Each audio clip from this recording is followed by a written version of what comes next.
Right. ఇక next విశాఖకు సంబంధించి తీసుకుంటే సూర్యప్రకాష్ మా రిపోర్టర్ లైవ్లో ఉన్నారు. సూర్యప్రకాష్, విశాఖలో ఒకవైపు అభివృద్ధి పరుగులు పెడుతుంటే మరోవైపు కాలుష్యం, నిబంధనలు లేని కొండల తవ్వకాలు నగర భవిష్యత్తును ప్రమాదంలో పడేస్తున్నాయని నిపుణులు హెచ్చరిస్తున్నారు. మరి ఈ పర్యావరణ ఒత్తిడిని తగ్గించడానికి, ట్రాఫిక్ సమస్యలను నియంత్రించడానికి గ్రేటర్ విశాఖ అధికారులు ఎలాంటి ప్రణాళికలతో ముందుకెళ్తున్నారు? దానిపై అప్డేట్స్ ఏంటి? Good morning. ఏదైతే విశాఖపట్నం రోజు రోజుకి కూడా అభివృద్ధి చెందుతుందని చెప్పుకోవచ్చు. ప్రభుత్వాలు ఎవరు మారినా సరే ఆర్థిక రాజధాని అనగానే విశాఖపట్నం అనేది ప్రస్తావిస్తూ ఉంటారు.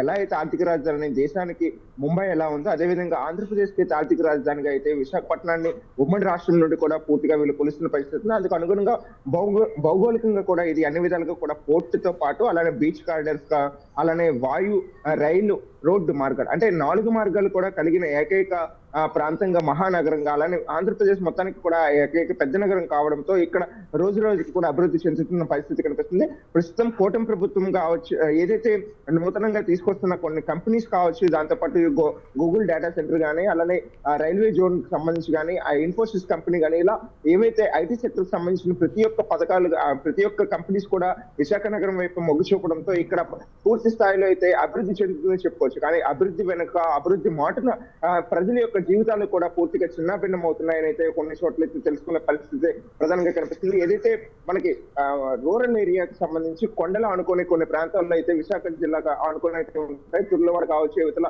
రాంపల్లి ప్రాంతాలు కావచ్చు, ఇలాంటి ప్రాంతాలన్నీ కూడా ఈ యొక్క రూరల్ ఏరియాలో గిరిజన ప్రాంతాలు కానీ అలానే పల్లెటూరు వాసులు కానీ నివసిస్తూ ఉంటారు. ప్రస్తుతం ఈ యొక్క అభివృద్ధి కార్యక్రమాలు కానీ నూతన సంస్థలు ఇక్కడ తీసుకురావడంతో మొత్తం అవన్నిటిని కూడా కొండలన్నీ కూడా చిన్నమేసి ఏర్పాటు చేస్తున్న కారణంగా అయితే వాతావరణంలో సమతుల్యతలో అయితే పూర్తిగా మార్పు అయితే కలిగిందని చెప్పొచ్చు. అలానే ఫ్యాక్టరీస్ నుండి వచ్చే పొల్యూషన్ సెక్టర్స్ కూడా ఎక్కువ కావడంతో పొల్యూషన్ కూడా ఎక్కువ అవడం ఇదంతా ఒకైతే ప్రధానంగా ఇప్పుడు ఉన్న సిటీ ఏదైతే ఉందో సిటీకి గతంలో ఉన్న 12 లక్షలు 13 లక్షల మంది జనాభా ఉన్నప్పుడు ఏ విధంగా ఉందో ఇప్పుడు 20 లక్షల పైచులకు అయితే ప్రధానంగా అయితే దాటిందని అయితే చెప్పుకోవచ్చు. అంతకు మించే ఎక్కువ జనం ఉన్నప్పుడు కూడా రోడ్లన్నీ కూడా విస్తరణ కార్యక్రమాలు సరిగ్గా కాకపోవడంతో ఎక్కడికక్కడ ట్రాఫిక్ జామ్ అయితే కలుగుతున్న పరిస్థితులు. ఇక్కడ ప్రధానంగా కోరమండపాలెం నుండి సిటీ అవుట్కట్స్ అయిన ఆనందపురం వరకు కూడా రావాలన్నా కూడా దాదాపు 2:30 నుండి 3 గంటలు పట్టే సమయం కావడం, అలానే 14 సిగ్నల్ దాటుకొని రావడానికి అలానే గ్రీన్ ఛానల్ సిస్టమ్ కానీ ఇవేవి సరిగ్గా లేకపోవడంతో ప్రజల ట్రాఫిక్ సమస్య అలానే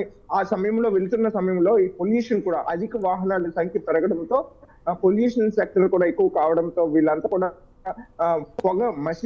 పొగాలతో మధ్యతో అయితే ప్రజలతో కూడా ఎక్కట్లయితే పడుతున్న పరిస్థితులు. ఏదైతే అభివృద్ధి చేస్తున్నారో అభివృద్ధికి దీటుగా కూడా అలానే ప్రజలకి కూడా ఇబ్బందులు కలగకుండా ఉండేందుకు కూడా పలు ఏర్పాట్లు అయితే ఏవైతే చేయాలో అవి చేయడంలో కాస్త ప్రభుత్వం అయితే విఫలం చెందుతుందని చెప్పచ్చు. దానికి సంబంధించి టీడీఆర్లు కానీ వీటన్నిటికి సంబంధించిన డిపిఆర్లు కూడా తీసుకొస్తున్నారని చెప్పేసి పలు తెలియజేస్తున్నా కూడా అవి ఏవి కూడా కార్యరూపం దాల్చకపోవడంతో ప్రజలైతే బిక్కుబిక్కుమంటున్నారు. మరోపక్క తీరం వెంబడి ఏదైతే బీచ్ రోడ్ ఉంటుందో బీచ్ రోడ్ మొత్తం కూడా ఇప్పటికే బీచ్ ని సరిగ్గా చేయకపోవడంతో ఏదైతే అభివృద్ధి కార్యక్రమాలు చేపడుతున్నారో సుందరీకరణంగా విశాఖ కోస్టల్ ఏరియా మొత్తాన్ని డెవలప్ చేస్తున్నారో ఆ కోస్టల్ ఏరియా మొత్తం కూడా సముద్రం ముందు కొట్టుకొస్తున్నా కూడా తీరం కొట్టుకొస్తున్నా కూడా నల్ల చిముళ్ళిపోతూ కూడా ఆ యొక్క బ్లాక్ శాండ్ తో అయితే అత్యధికంగా రోడ్ అంతా ఆ యొక్క బీచ్ కారిడార్ మొత్తం కూడా మారిపోతున్నా కూడా అధికారులు ముందస్తు చర్యలు తీసుకోకపోవడంతో మరింత ఏదైతే అభివృద్ధి చెందుతున్న డబ్బులు అయితే పెడుతున్నారో అవన్నీ కూడా కొట్టుకుపోవడం వల్ల పాడైపోవడం. ఈ బీచ్ షాప్స్ ఏవైతే ఏర్పాటు చేశారో అవి కూడా మొన్న ఇసుక తిన్నెల మీద ఒక ఎయిర్ బ్యాగ్స్ అదే శాండ్ బ్యాగ్స్ అయితే ఏర్పాటు చేశారు. అవి కూడా ఈ యొక్క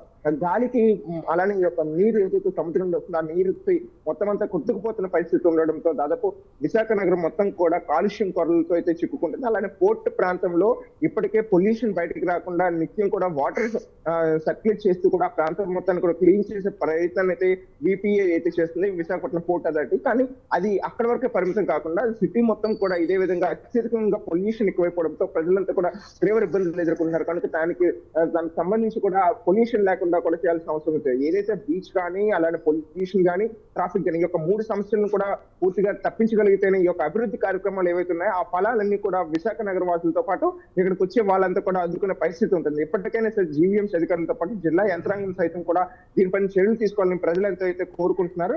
ఈ రోడ్డు ఏదైతే కోరమండపాలెం మొదలుకొని ఆనందపురం వరకు కూడా ఏవైతే ట్రాఫిక్ సిగ్నల్స్ ఉంటున్నాయో ఆ ప్రాంతంలో ఫ్లైఓవర్స్ పైన ఇప్పటికే చాలా మంది సమీక్ష సమావేశాలు చేస్తున్నారు. కానీ ఇప్పటికీ కూడా అది కార్యరూపం దాల్చిన పరిస్థితి లేదు. అలానే మెట్రో సర్వీసులు కూడా తీసుకురావాలని చెప్పేసి తెలియజేస్తున్నారు. దానివల్ల ఏమిటంటే పబ్లిక్ ట్రాన్స్పోర్టేషన్ అయితే పూర్తిగా తగ్గుతుంది. దానివల్ల ఎక్కడికక్కడ ఈ వెహికల్స్ అన్ని కూడా పూర్తిగా తగ్గే అవకాశం ఉంటుంది. ట్రాఫిక్ తో పాటు Right. పొల్యూషన్ కూడా తగ్గే అవకాశం ఉంటుంది. అయితే ప్రధానంగా ఇక్కడ స్థానిక ప్రజలైతే కొనుక్కున్నారు. అలాగే గూగుల్ డేటా సెంటర్ ఏదైతుందో దానివల్ల నీరు సదుపాయం లేక ఇక్కడ దానికి కావాల్సిన నీటి సెలవులు కూడా ఏర్పాటు చేయాల్సిన అవసరం ఉంది. పోలవరం ప్రాజెక్ట్ కూడా అత్యధికంగా తొందరగా పూర్తి చేసి విశాఖకి అయితే వాటర్ తీసుకురావాలని అయితే ప్రజలైతే కోరుకుంటున్నారు. Right, thank you Srinivas.